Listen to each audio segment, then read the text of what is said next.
জরা, আহুতিতে কোনো ত্রুটি নেই তো? না না, কোনো ত্রুটি হয়নি। আমি নিজে হাতে সবকিছু সাজিয়েছি। কিছু তো একটা অশুভ হয়েছে, কিছু তো একটা অনুচিত হচ্ছে।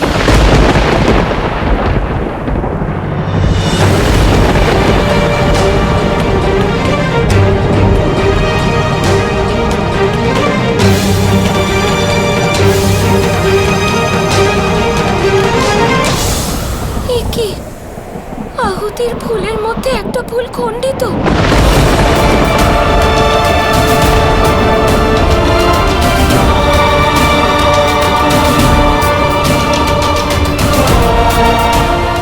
আমারই নিশ্চয়ই ফুল নিয়ে আসায় কোনো ত্রুটি হয়েছে। এত কোমল ফুল নিশ্চয়ই আমার হাতে পড়েই খণ্ডিত হয়েছে।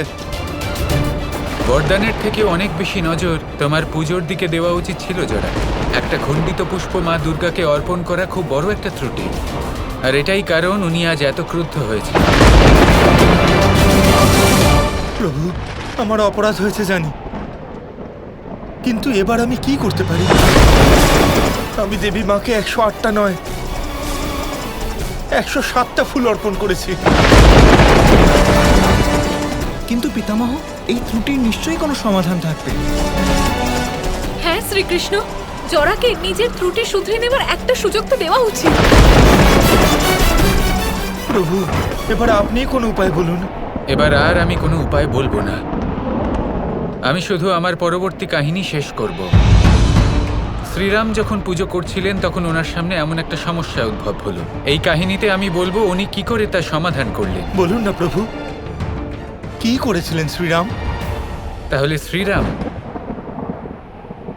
পুজো শুরু করেছিলেন। আপনার প্রিয় 108টি নীলকমল পুষ্প গ্রহণ করুন।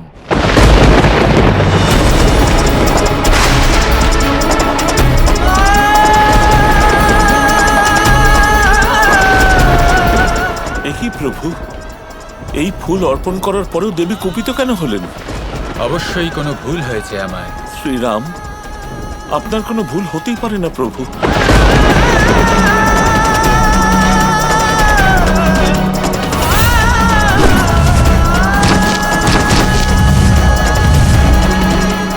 খুব বড় একটা ভুল হয়েছে বিভীষণ।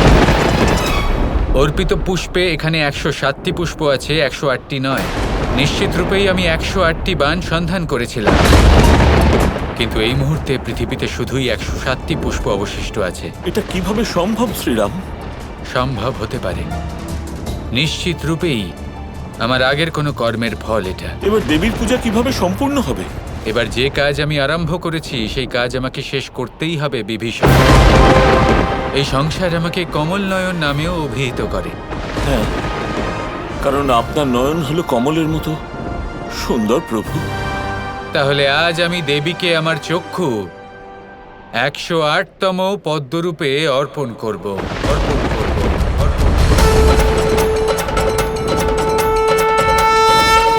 কি আপনি আপনার সুন্দর নয়ন দেবীকে অর্পণ করবেন প্রভু?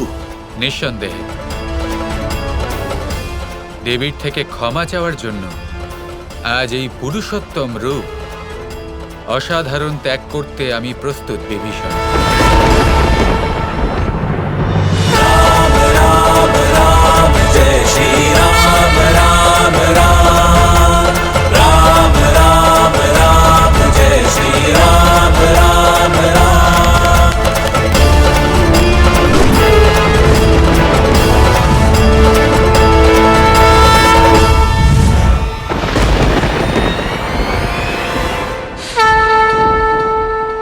হে মা দুর্গা, নিজের ত্রুটি শুধরে নেওয়ার জন্য আমি নিজের নয়ন, যাকে সমগ্র সংসার কমল নয়ন উপমা দিয়েছে, আজ আহুতি রূপে আপনার সামনে প্রদান করছি। দয়া করে আমার এই আহুতি গ্রহণ করুন।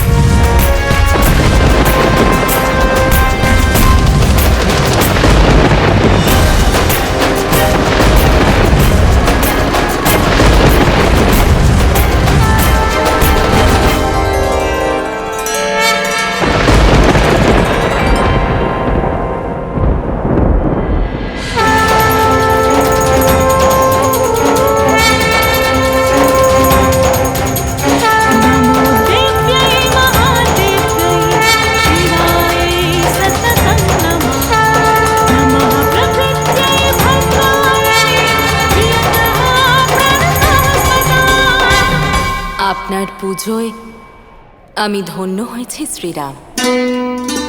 ত্যাগ আর তপস্যার এক অসাধারণ নিদর্শন রেখেছেন আপনি। মা দুর্গাকে প্রসন্ন করার জন্য এরকম কঠিন ত্যাগ করাই উচিত। আপনার আরাধনায় আমি অত্যন্ত প্রসন্ন। কোনো বর চেয়ে আমার শক্তির মান বৃদ্ধি করুন। আপনার আশীর্বাদই তো অসাধ্যকে সাধ্য করার ক্ষমতা রাখে। আপনি শুধুই আশীর্বাদ প্রদান করুন, যাতে আমি দশানন রাবণকে বধ করে সত্য এবং ধর্মের স্থাপনা করতে পারি। তথাস্তু।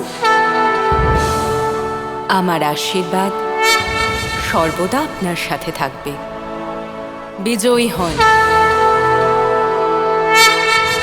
আর এইভাবেই শ্রীরাম নিজের কমলনয়ন 108তম নীলপদ্ম রূপে অর্পণ করেছিলেন। আমাকেও কি এমন কোনো ত্যাগ করতে হবে? এখানে বিষয়টা ত্যাগের থেকে অনেক বেশি সংকল্পের, নিষ্ঠার জড়া। শ্রীরাম নিষ্ঠার সাথে পুজো করেছিলেন।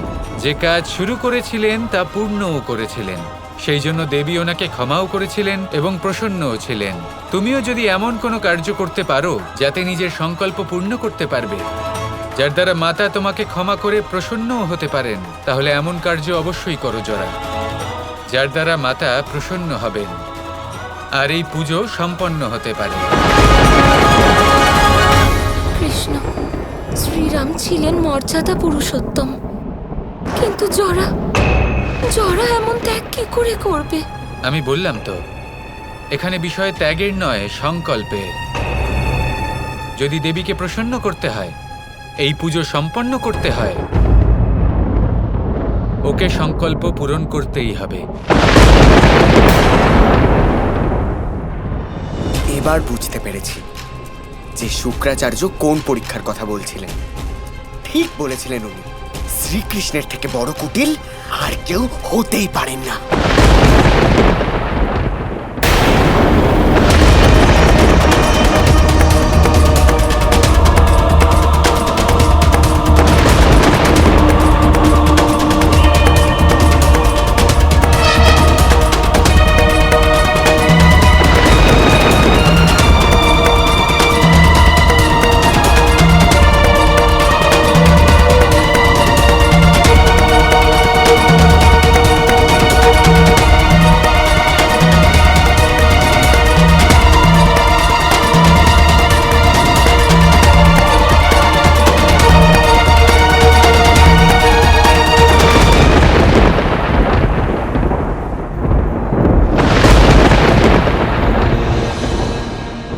না, আমি করতে পারবো না। কোথায় মর্যাদা পুরুষোত্তম শ্রীরাম আর কোথায় আমি, একটা নগণ্য প্রাণী? আমি শ্রীরামের মতো কোনো কাজ করতে পারবো না। ঠিক আছে জরা, কিন্তু নিজের মনকে এটা বোঝাও যে তোমার পুজো এবং তোমার ইচ্ছে দুটোই অসফল থাকবে।